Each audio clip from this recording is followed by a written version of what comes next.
Welcome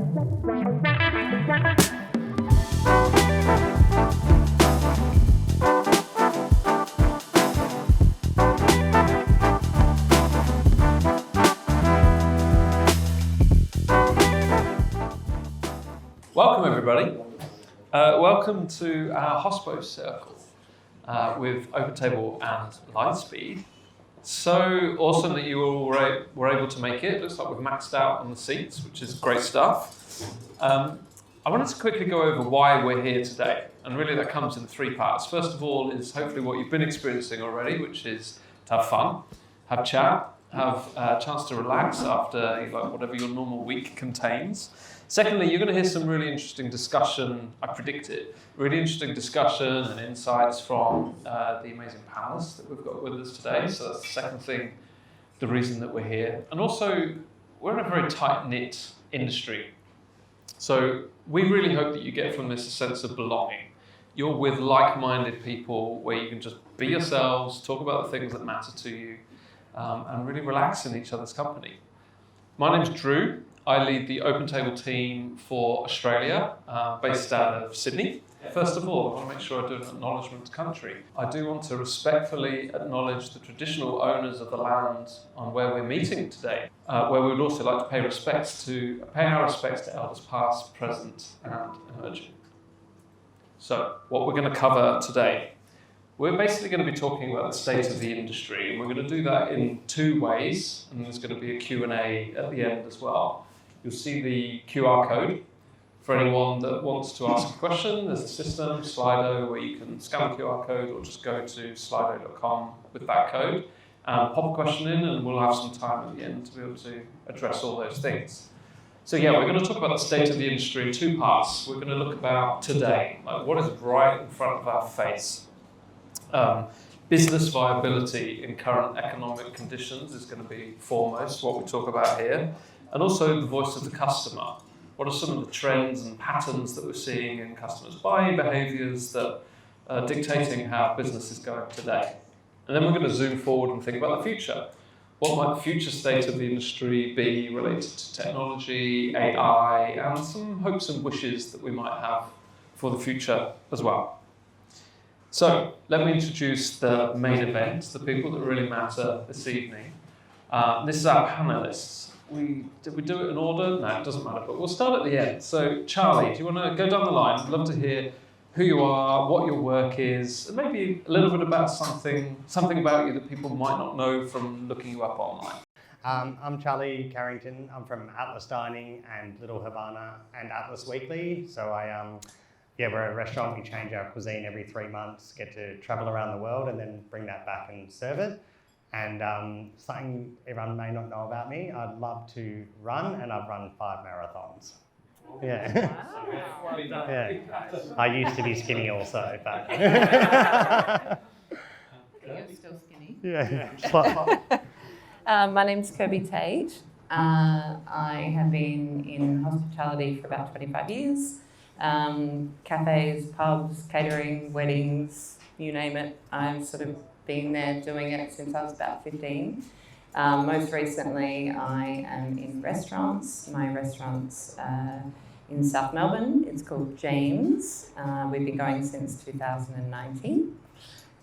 We're sort of an East Asian, Native Australian, contemporary Oz space. And something you don't know about me, I'm a single mum of 2, so I managed to do all of that and wrangle 2 kids at the same time, which is very tricky. And my reason for staying in the industry, outside of it being just a survival job initially, is just that I'm incredibly interested in connections and how people connect and how we can get them to connect through food, and environment and space, and I guess that's what keeps me in this industry that is very tricky at the moment. My name is Samara. I'm the owner of Pinchies and Pearl Chalet in Westborough. Both of them are just on Go Street, 2 side-by-side restaurants, but totally different restaurants. Pinchies is very fun, sort of casual seafood brand, and Pearl is quite a high-end wine, particularly focusing on Chablis wine and oysters. So it's really exciting. We've got, two totally different clienteles. And something that people wouldn't know about me is I'm really obsessed with true crime podcasts. And my dog. And my husband.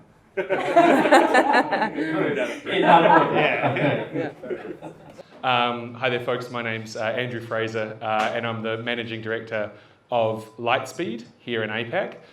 So Lightspeed, for those of you that may not be familiar, we do point of sale and payments for hospitality venues, and actually also on the retail side of things as well.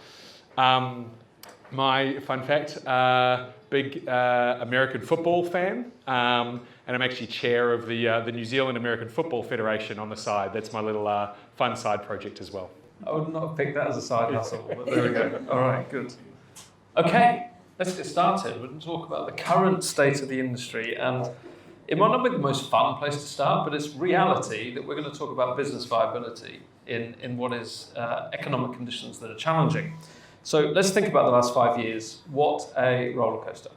I think that there's a couple of you who had venues opened in 2019. You were like, what a great 3 or 4 months that was.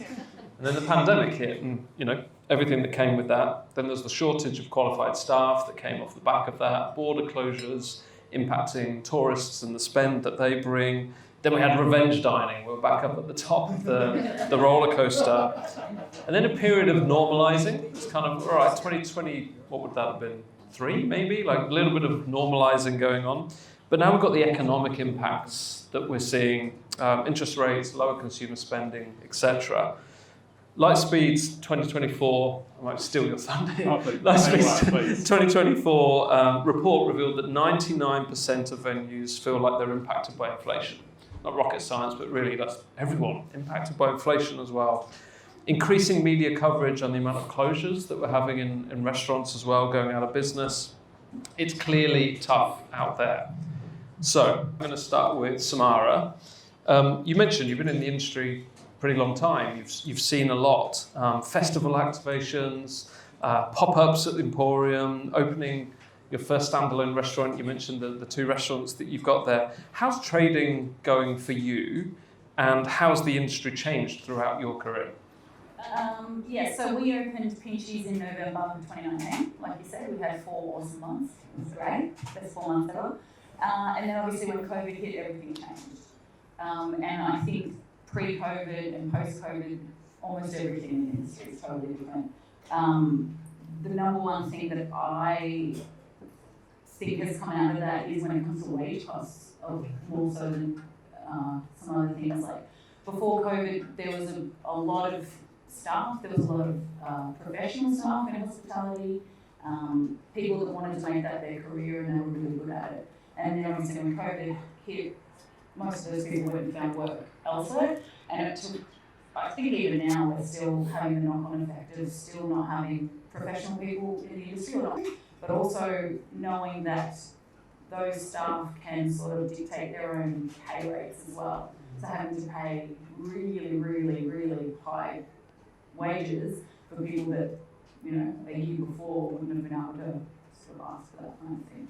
So for us, I think wage costs is the biggest thing that I've seen change in such a short period of time. Obviously inflation, obviously the cost of all of our goods is all going up as well. But for us, the hardest thing is finding good people, finding people that will stay with your business as well. The cost of hiring, the cost of training, the cost of rehiring, the cost of retraining. That's the one that's really taken the biggest hit. I think it's quite a transient job now for a lot of people. And so for us personally, that's the thing that's really changed the most between pre and post.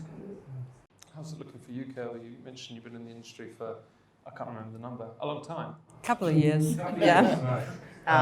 It feels like a couple of years, and then I count it back. I'm like, oh God, it's 25 years. How's it looking for you? I think the biggest change for me, because previously my 2 businesses were cafes, and now I'm in a restaurant. And so, but all within South Melbourne. So I've been in the same postcode doing different sort of propositions and concepts. The biggest thing that's changed for me is people's habits, certainly coming out of COVID. So what we could rely on before we can no longer rely on, and then that feeds back into a labour issue. So we find it really hard to manage our labour because it's unpredictable week to week, whereas before, you know, labour always rises and it should rise. People should be paid for what they do and that should increase. But what we're finding hard is that we can't predict what's coming in order to manage that cost. So I guess that will kind of relate to sort of later in the evening where Lightspeed and what those services can kind of give us can sort of tackle and address. But yeah, for me it's more about predictability. It's like habits have changed. We can't rely on somebody winding up at a cafe or a restaurant for lunch, for their lunch break 5 times a week. They're more intentional about what they do and they're sporadic about what they do in their intention. So it's like, okay, well, we might go out for lunch twice a week, but previous to COVID, you just wound up at a cafe and all of a sudden, or a restaurant, and all of a sudden you spent $120 and you did that 5 times a week. People aren't doing that anymore. So that's our biggest challenge. That's my biggest challenge, certainly for day service and a lunch trade, is that you really don't know what's coming. So you're spending all of this money on labour, which is high, and you're not able to manage it. So that's my biggest change, I guess. Yeah, we're going to talk more about the consumer side of things as well, and some of the patterns we're seeing there. To tie this little section up, one thing I'm interested in, anyone who wants to answer. I got a friend of mine who's not in the industry and they said, like, I'm seeing in the media there's all these restaurants are closing all the time. Is that just, they asked me, is that just because the media are like trying to buy clicks? Is it really that case, or is it as bad as it seems? It's a pretty binary question, but what do you think? Is it the worst it's ever been, or is that media hype? No, I think it's really bad. Like especially the Ginger Boy, they've been there for 18 years. It's one of my favourite restaurants. A lot of restaurants at Crown, like Rosetta at Crown was just closed. So even these huge restaurants that you think have investors and all this money that they can survive something like this, to see them close is really quite scary for the little guy that doesn't have any of that backing behind him as well. And it's sad. It's really sad as well. I think things will always change, but there have always been challenges, and our job as, owners of these spaces is to be clever and to adapt our model to suit what's happening. So, you could take back to 20 years and talk to people who were in the industry 20 years ago. Imagine they would have a story of how things were, it was great and then it wasn't great, and, things are ever changing, and I think we have to be adaptable and we can't just rely on what was. And so it's our job to be clever and look to have these discussions and use systems and processes and creativity to kind of come up with solutions for that. Yeah, and when you're thinking about the other side of this, the all-important other side of this equation is the customers themselves. Some perhaps sobering context to the question I'll eventually point to you, Charlie, is that so NAB data from January of this year said that in Q4, 54% of diners said that they're cutting back on eating out. 50% of them are cutting back on micro treats. I've never heard that term before. It makes sense that it's coffee and snacks, right? Sound great though. Yeah, it's your example of like winding up at cafes, spending hundreds. People are cutting back on that big time. So recent CPI data showed as well that one of the most significant price increases over the past 12 months is food. That's your cost of goods. At 3.5%, yet average menu prices had only increased by 0.5%. So clear disparity there. The Lightspeed State of Hospitality report revealed only 29% of operators said that they were passing on any of those cost increases to their customers. Restaurant Catering Association estimate that only a fifth of all operators are making the standard, quote unquote, 10% profit. So all of this suggests that growing disparity between what customers are willing or able to do and what restaurants need them to do in terms of where their costs are going. So let's unpack this. Charlie, I'm sure you've got a silver bullet answer here, but you mentioned about Atlas. I won't I'm not going to lead you into the question. I'd love to hear about how you've been innovative in your business. It's not just one restaurant. How have you evolved your business to try and react to customer behaviour trends? Yeah. So the biggest thing that we did was during COVID, we launched a meal kit company. So it's very similar to like a HelloFresh style model, all selling basically raw ingredients and a recipe card. And it was obviously a big thing to sort of step outside of just hospitality. Like for my whole career, I've always worked at the top end of restaurants, and I love that amazing dining experience and being able to serve the guests and make sure they have like a rock and roll experience. But and I never thought when I spent 18 hours a day doing that I would end up packing boxes of food, but sort of things change. But yeah, I think that like being a little bit sort of creative outside of what we can do and expanding on our brand. Like we're a very brand-led restaurant, and fortunately for me, that's meant that we can sort of bring our customers on a journey and sort of sell to them more often. So having a big database, using that database, marketing to that database, and then trying to find lookalike customers and really sort of trying to go down that food chain of marketing and see at our restaurant someone might want to come once a season when we change a cuisine, but with these boxes we can get them on a subscription every week, and it's it's a good model. Yeah, it's amazing. You're basically trying to increase the size of the pie rather than just your proportion of the existing pie, as it were. Kirby, what would you say to your degree? To what degree do you think that customers appreciate the challenge that restaurateurs have with the rising costs versus what it means that they might have to pay to keep the establishments that they love in business? I don't think they do. I think it's pretty minimal.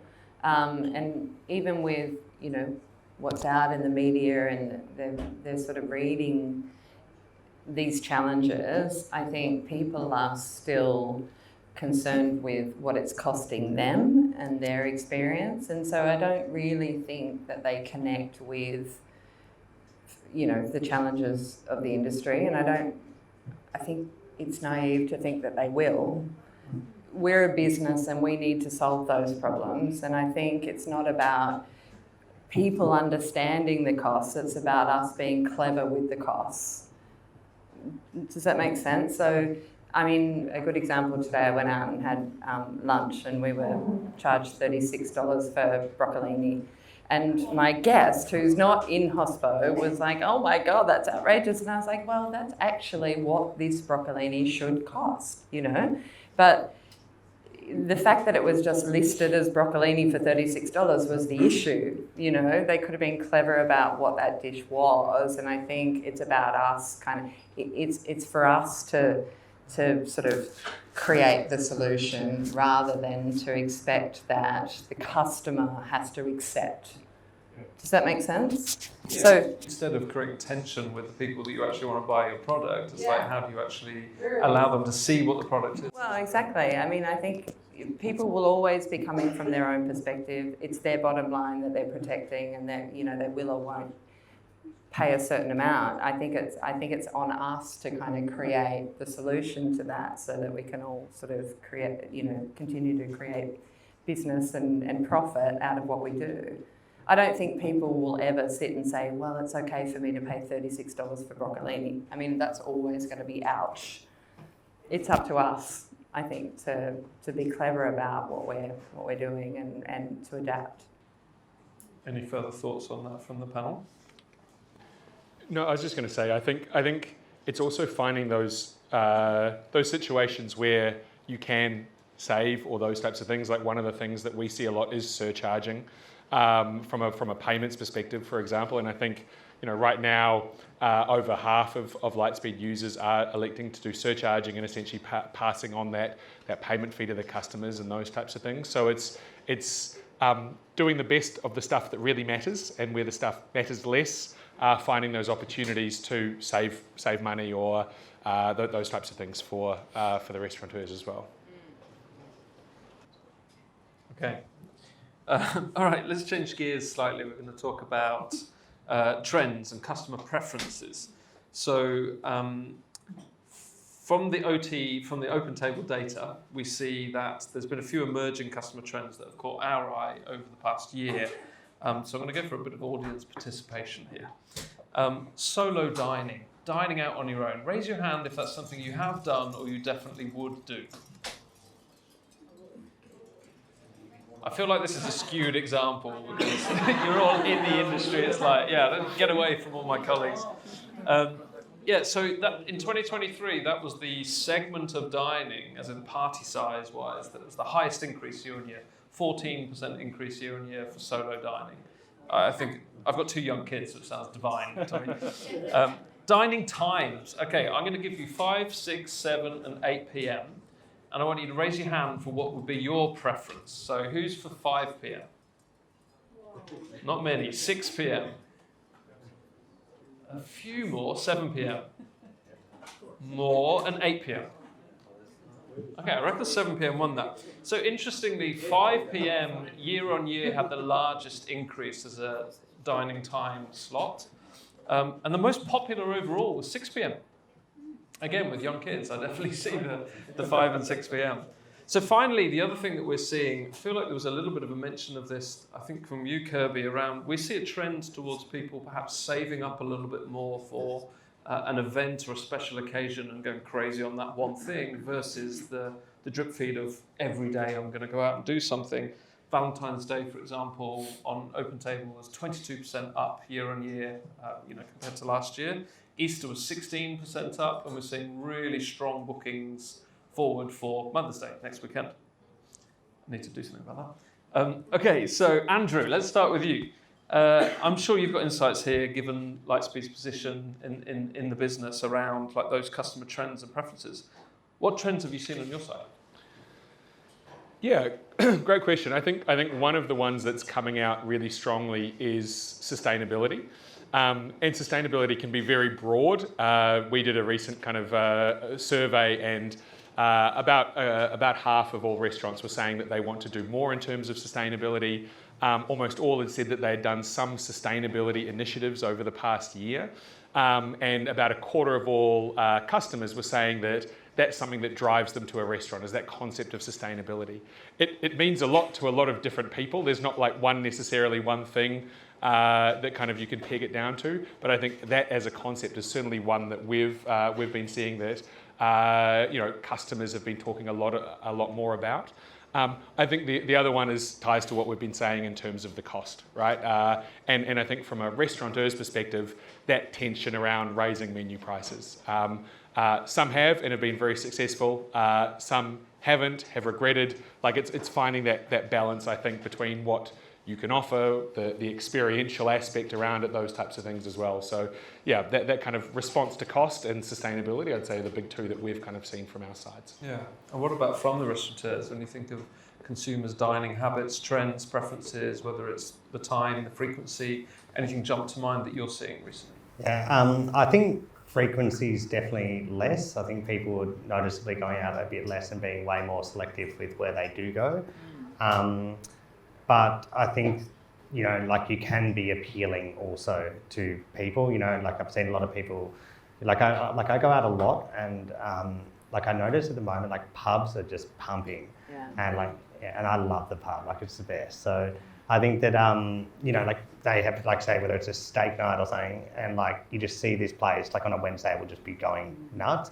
So I think that diners have, the pub's always been busy, but noticeably more, maybe deal focused or something like that. Once a Monday, I think the elephant on the corner when I walked past it at 4:30 had a lot of interesting diners in there at that time.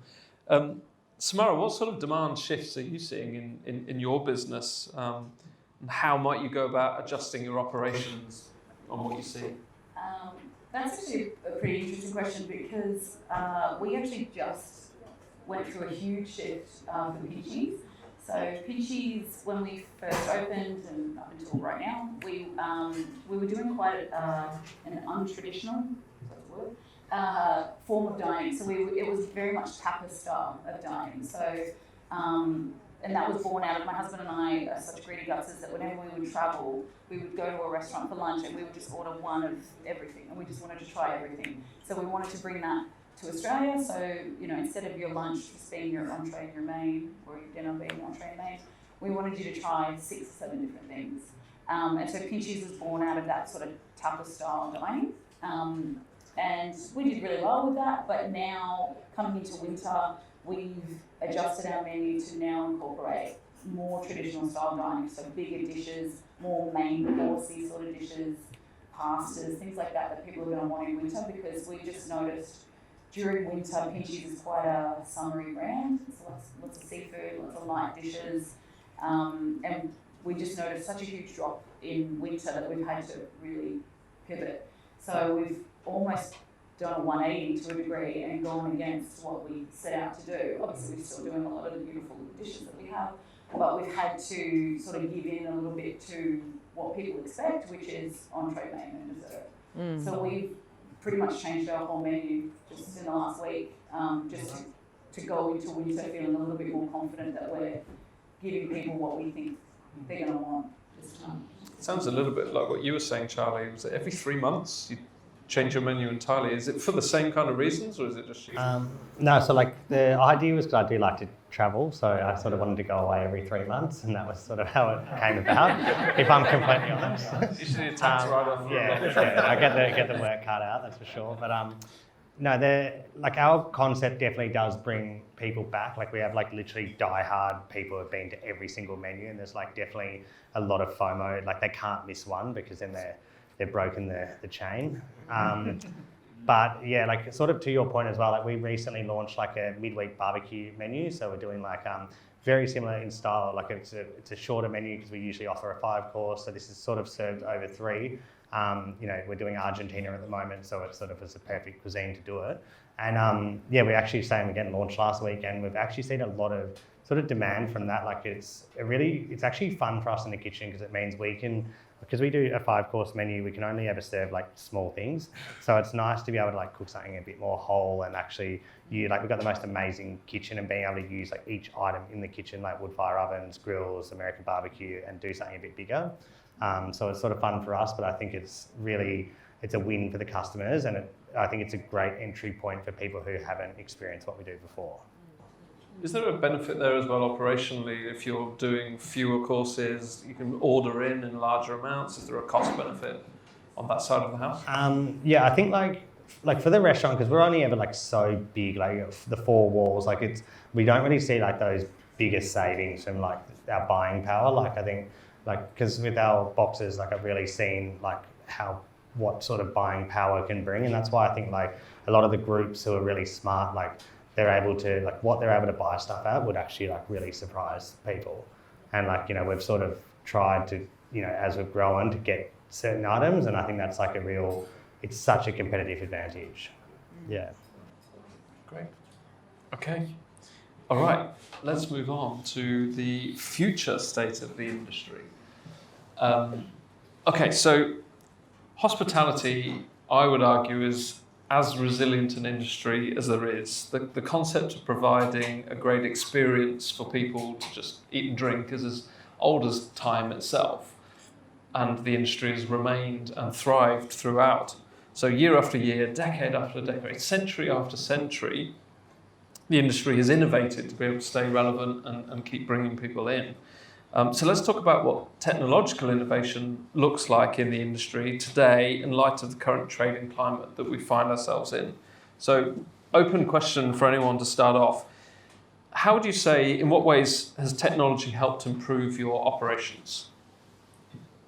Yeah, I think technology is massive for hospitality, but like if you look at, I think, almost any other industry, there's like so much more advancement. So I think it's actually very early days as far as technology goes. Like, there's the obvious ones, booking systems, accounting software, potentially e-commerce stores, whatever, like those sort of things. But I think like technology in the actual efficiency of the restaurant is still very early, or it's or you're like a McDonald's and you can afford to have like robots and stuff. So I think it's very, very early to see like where we're at.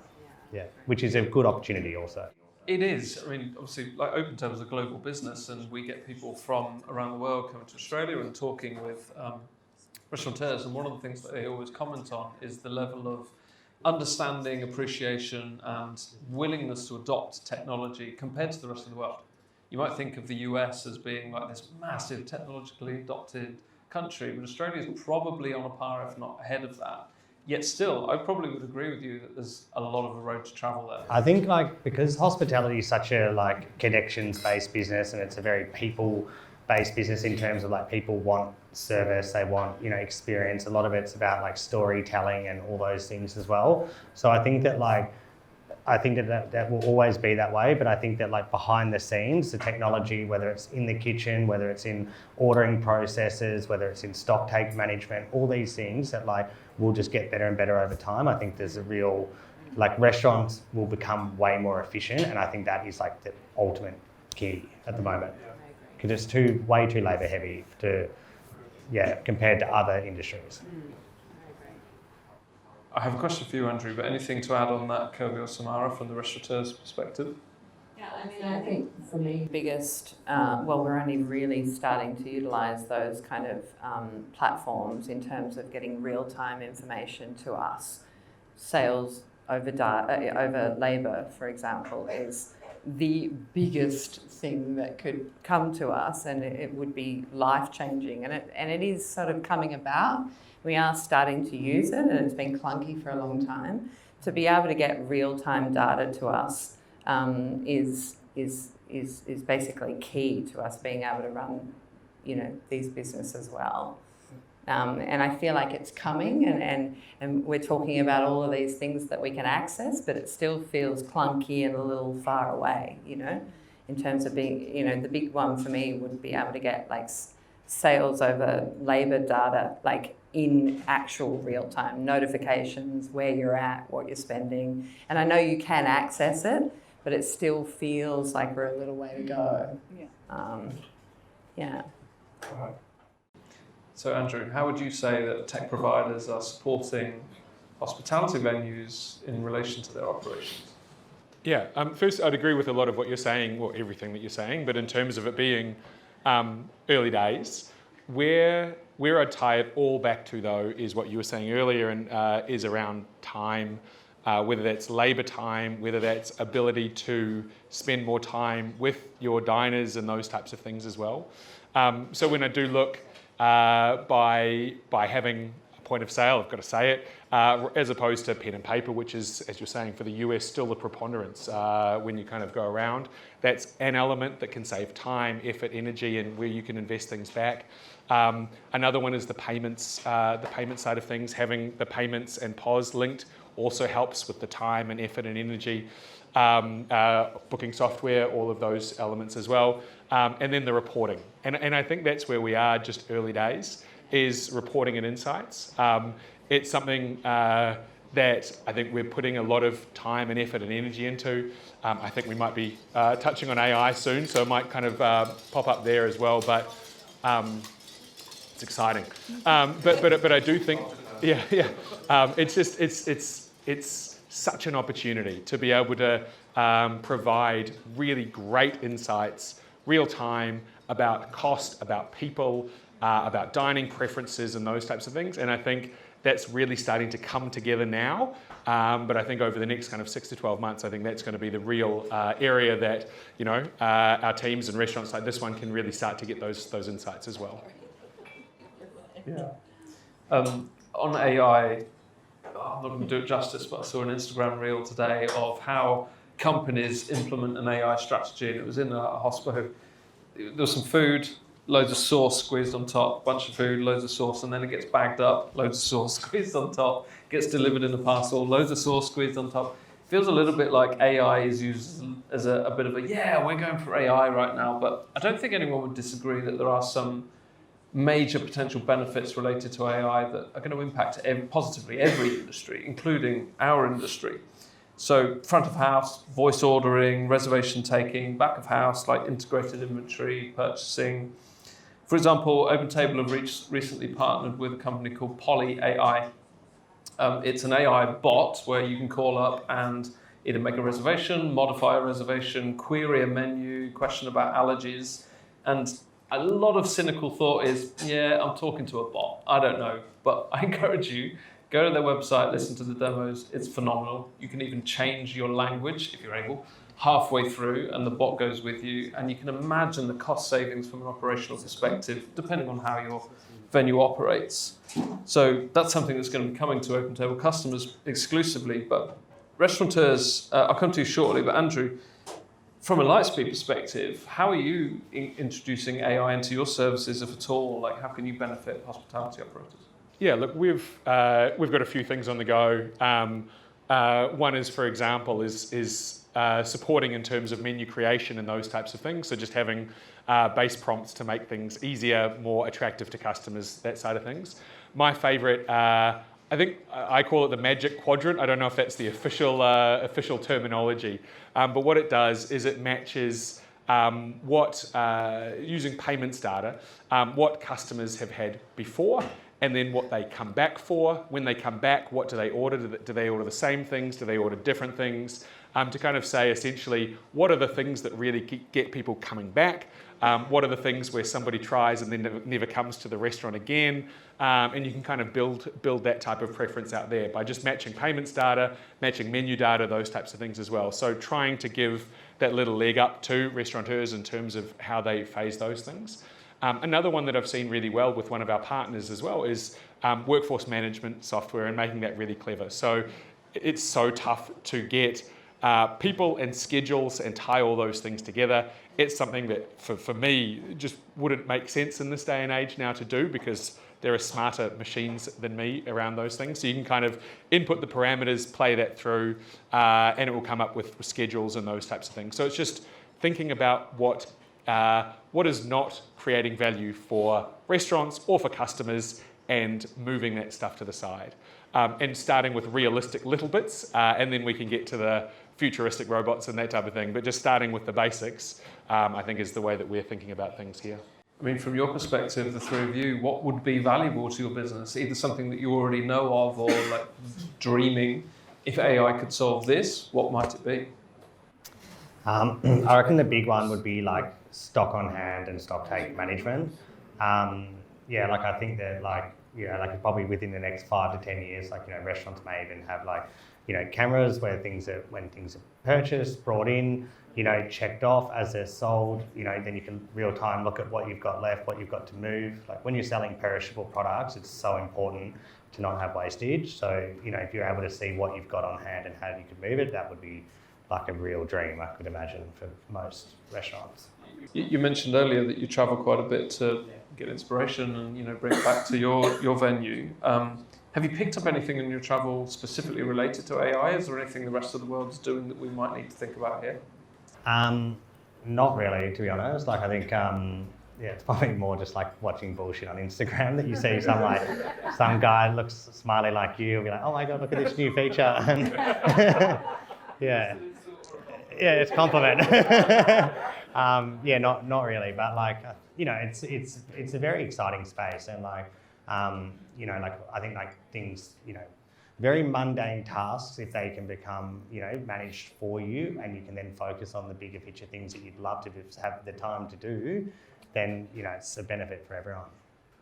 Yeah, I think that's the key, right? You want to introduce AI, machine learning, data, only if it's actually solving a need which is base for you guys, which is just time and money. Is it helping me save time? Is it helping me save money? And often those two things are linked. And that's kind of one of our mantras, is that we want to help you do what you do best, which is be hospitable, provide those experiences that elevate the $36 broccolini and actually make it into something that's a really enjoyable experience. Not just, I had to pay that and I could have paid $5 at Coles. And I think that's a great way of framing it as well, because AI, for now at least, doesn't change those human interactions, between the wait staff and the customers, or the chefs, or any of those types of things as well. And so it's really doing all those other things around it so that you can focus more on those amazing experiences, which is why folks come in the first place.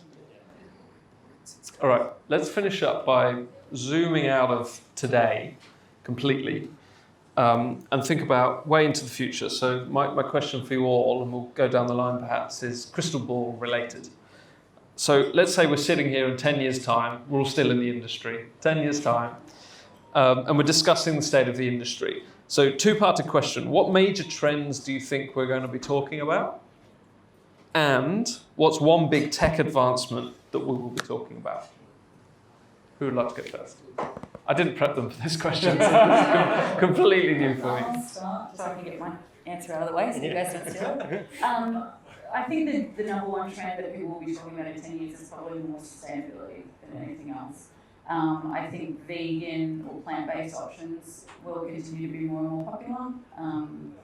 We've seen obviously just in the last 10 years how popular they're getting, but even people that aren't vegan are starting to know the implications of the choices they make when it comes to whatever they want to eat. So I think a lot of restaurants are going to need to keep up with that trend and start offering more plant-based things, even if it's not plant-based, more sustainability when it comes to the produce that they're offering, because people are just going to be a little bit more mindful about the decisions that they make and how potentially it could affect the environment.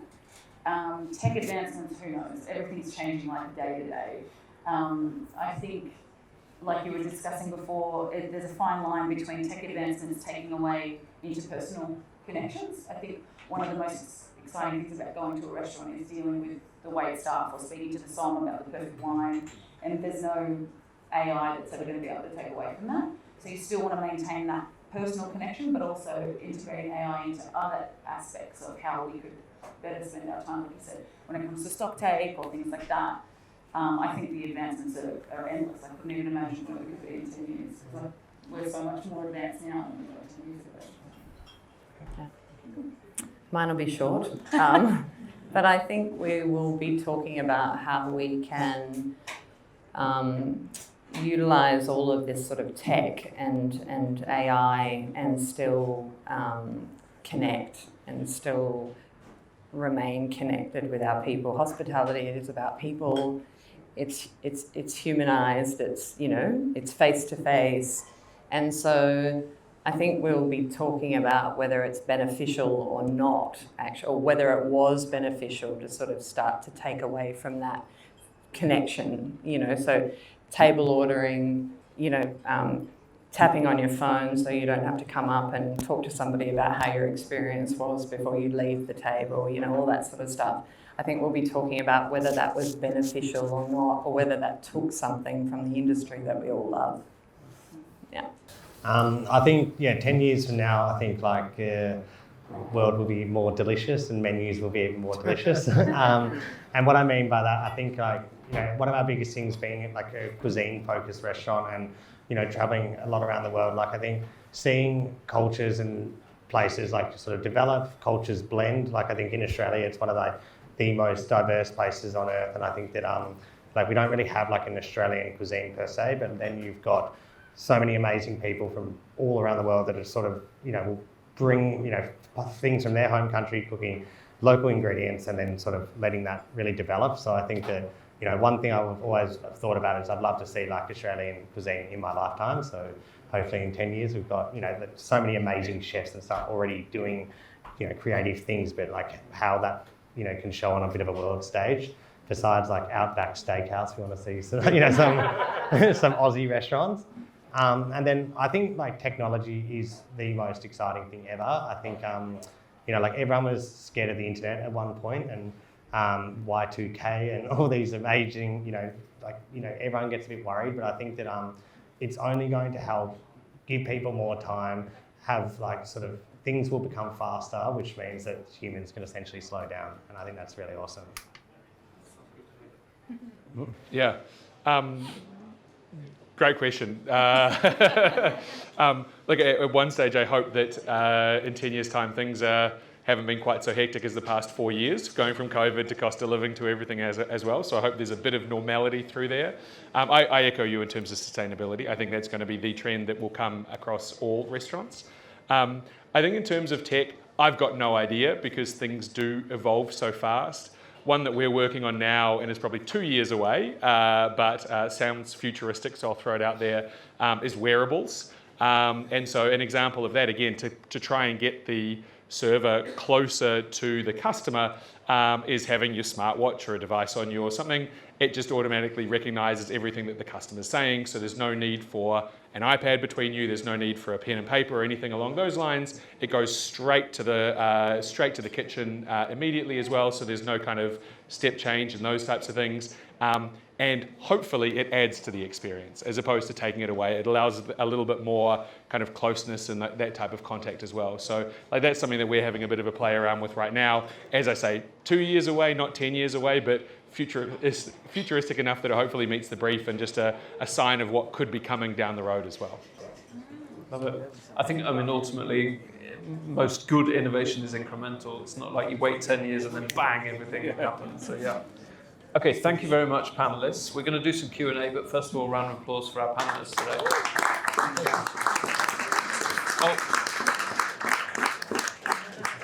I'm going to leave this up here while we're doing Q&A. There's some support and resources related to the industry. You can address as you will. Okay, I'm not wearing my glasses, so I'm going to be like my mum and have to hold it arm's length away. Sorry. Okay, so first question is from a Mr. Anonymous. So when do we as an industry turn to dynamic pricing for the menu? So the menu price on Friday night is higher than a Wednesday. I guess two-part, is that something that you would want as operators? And B, when do you think it might happen? I think that is like the best idea ever. Yeah, like obviously for us being a travel restaurant, it actually probably makes sense. But yeah, like when you're buying a plane ticket, if you want to go to school holidays, as any parent would probably know, like you're going to pay a premium. And I think that if we could do the same thing, I think it's just a ripper idea, and I think people would actually understand. I feel like there's some flirtation with it at the moment. I go in on a bank holiday to my local pub and there's a 7% surcharge or whatever when it's not normally there. I think you're going to get into that area that I think you were talking about before, Kirby, of like how do you do that so that you can capitalise on demand and you're paying higher costs as well from a labour perspective versus what the customer's looking at it saying, are you kidding me? Like what's going on? So there'll be a period of transition there, I guess. Can I ask a follow-up for that as well? I was just reading an article recently about reservation resellers. And so people that got the bookings at the best restaurants and then on-sold them on the market. Would you ever think about monetising your reservations in terms of Saturday night, you've got to pay more almost as a deposit or not even a deposit, as like a fee for reservations and those types of things? I would love to be able to do that. I'm just happy for people to book on Saturday night. I think that's probably a long way to go for Melbourne restaurants. I can understand maybe 3 Michelin-star restaurants and stuff doing that, but it's a dream. I would love that. But in saying that, I love the idea of potentially dynamic pricing. I've never really thought of that, but you've got your Sunday surcharge, your public holiday surcharge, so people are open to the idea. But I think putting a Friday night surcharge on might be a long way off. Yeah, and I think, okay with. that fills us up on a Tuesday, Wednesday Exactly. as well, right? Exactly. So I think it's... There's like some bar in Barcelona that's like a stock market, and when everyone buys like beers, they go up. I think that's a bit of fun. My university in England did that a long time ago. It's like £1, but no, it's £5 because it's, yeah. Oh. All right, so we've got a question from Liam. Where's Liam? Thank you for your question. Oh, here we go, right at the front. So if things can, this is a big question, so we're going to have to maybe one answer and a short one because we've only got 7 minutes. If things continue as they are, where can operators look to save costs in a significant way to remain viable? Yeah, I think we've sort of been talking a lot about this, but I think that is it saving costs or is it like increasing volume? And I think that like potentially increasing volume is the answer when you have the fixed costs, as we all do. So I think that potentially is it dynamic pricing? Is it being a bit smarter with menu offerings? Is it, like for us as say a set menu restaurant, like we're not really ever going to do a la carte, but if there was a Tuesday night and we wanted to fill it, like is there, bring back some of our old best dishes and people can choose, like something along those lines maybe. Yeah, I think so. I think opening up your offering so that you're not so fixed on your concept and sort of starting to respond a little bit more about what, for what people are after. And also being really clever with your menu. So, we've all got fixed costs, sure, and labour is sort of high but where it should be, and it should increase and people should be paid, but really getting clever about sort of what we're putting out to people and what those plate ups look like. so that they're interesting and they're thoughtful, rather than just being an expensive product that we're trying to pass on for the cost.